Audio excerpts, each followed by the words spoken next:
నమస్తే, welcome to Aadab Hyderabad. ప్రస్తుతం మనం హనంకొండలో ఉన్నటువంటి 1000 స్తంభముల దేవాలయంలో ఉన్నాం. ఒకసారి లోపలికి వెళ్ళి ఈ 1000 స్తంభాల యొక్క స్థల పురాణం, అలాగే ఇక్కడ ఏ రోజున పూజలు చేస్తారు, ఈ టెంపుల్ యొక్క విశిష్టత ఏంటి, ఇట్లాంటి అన్నీ కూడా తెలుసుకుందాం. నాకు తెలిసినంత వరకు మీకు ఎక్స్ప్లెయిన్ చేసే ప్రయత్నం చేస్తాను.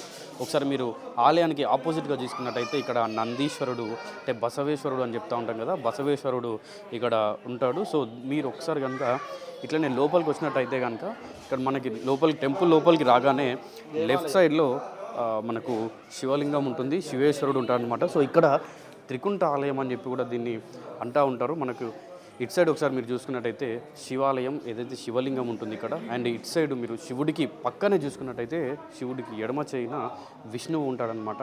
అండ్ విష్ణువు పక్కన మనం చూసుకున్నట్టయితే సూర్య భగవానుడు ఉంటాడు. ఇక్కడ రైట్ సైడ్లో చూసుకుంటే సూర్య భగవానుడు ఉంటాడనమాట.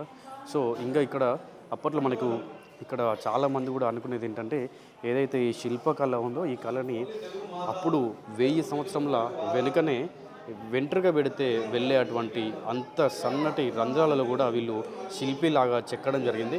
అండ్ ఒకసారి మీరు పైన చూసుకున్నట్టయితే పైన అమ్మవారిని చెక్కడం జరిగింది. అండ్ అమ్మవారి చుట్టూ కూడా అష్టదిక్పాలకులు చుట్టూ ఉన్నారు.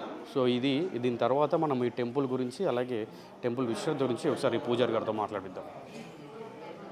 దేవాలయం చారిత్రక 1000 స్తంభముల దేవాలయం. ఇక్కడ ఏంటంటే ఈ దేవాలయం 1163లో ప్రతిష్ఠించినటువంటి దేవస్థానం. దేవస్థానం ఏంటంటే సుమారు మనకు తెలిసి 963 సంవత్సరాల క్రితం దేవాలయం. ఈ దేవాలయం 1084వ సంవత్సరంలో ఈ దేవాలయ శంకుస్థాపన అయింది. 1163లో ఆలయ నిర్మాణం సంపూర్ణమైంది. ముఖ్యంగా ఈ దేవాలయం ఏంటంటే త్రికూటాలయం, శివ, విష్ణు, సూర్య భగవాన్ ఆలయం. హరిహరులకు భేదం లేకుండా ఈ దేవాలయాన్ని త్రికూటాలయంగా ప్రతిష్ఠించి, విష్ణువాలయంకి ఎదురుగా నందీశ్వరుని ప్రతిష్ఠించి, నంది చూపులు సూర్యాలయం సైడు, నంది చెవులు శివాలయం సైడు. శివాయ విష్ణురూపాయ శివరూపాయ విష్ణవే, శివస్య హృదయం విష్ణు, విష్ణుస్య హృదయం శివ అనే వేదమంత్రాన్ని ఆధారంగా చేసుకొని ఈ దేవాలయాన్ని త్రికూటాలయంగా ప్రతిష్ఠించి, ఎదురుగా కనబడుతున్నది కళ్యాణ మండపం. అదొక 500 స్తంభాలు, ఇదొక 500 స్తంభాలు. పైన మనం నిలబడ్డది నాట్య మండపం. పైన ఏంటంటే గాయత్రి మాత, చుట్టూ దశభుజ రుద్రులు. ఈ 4 స్తంభాల మండపం నాట్య మండపం. అది ఈ ఆలయం యొక్క ప్రాధాన్యత. అది ఇక్కడ విషయం ఏంటంటే, పూర్వం నుంచి మనకు తెలిసినప్పటి నుంచి కేవలం హరిహరులకు భేదం లేకుండా శివునికి పూజలు జరుగుతాయి.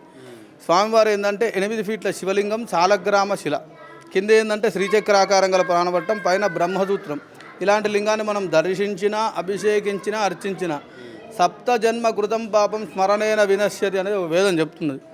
అట్లా జన్మల పాపం స్వామివారి దర్శించిన అది విశేషం అన్నట్టు. ముఖ్యంగా ఏంటంటే ఆలయంలో శిల్పకళ. కనీసం ఇటు వస్తే వెంట్రుక పట్టే రంధ్రాలు, అప్పట్లోనే ఈ శిల్పకళ ఏ పనిముట్లతో చేసింది కాదు. అప్పుడు ఉన్నటువంటి ఇంత టెక్నాలజీ లేదు. ఇంత శిల్పకళ ఇప్పుడు పనిముట్లతో కూడా చేయలేనటువంటి శిల్పకళ.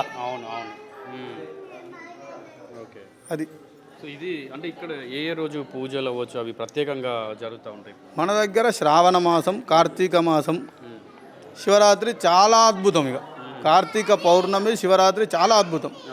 ఇంకా భక్తులు రద్దీ అవ్వచ్చు, అవి ఏ రోజుల్లో ఏ సమయాల్లో ఉంటాయి? వీకెండ్స్ శని ఆది సోమవారాలు చాలా విశేషం. సోమవారం అంటే ఇక శివయ్యది, శని ఆదివారాలు అంటే ఇక మన వాళ్ళు హాలిడేస్ ఉంటాయి కాబట్టి వస్తారు. ఇక్కడ శివయ్యకి పూజలు ఏ సమయంలో జరుగుతాయి? శ్రావణ మాసంలో చాలా విశేషంగా జరుగుతాయి. ప్రతి సోమవారం మహాన్యాసపూర్వక రుద్రాభిషేకం, నిత్యం రుద్రాభిషేకాలు నడుస్తుంటాయి. శివుడు అంటేనే అభిషేక ప్రియుడు, అభిషేక ప్రియో శివ.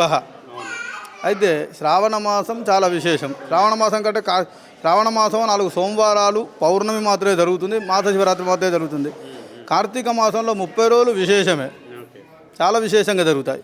రుద్రాభిషేకాలు, మహాన్యాసాలు, బిల్వార్చనలు, అన్న పూజలు, అన్నదానాలు చాలా విశేషంగా జరుగుతాయి.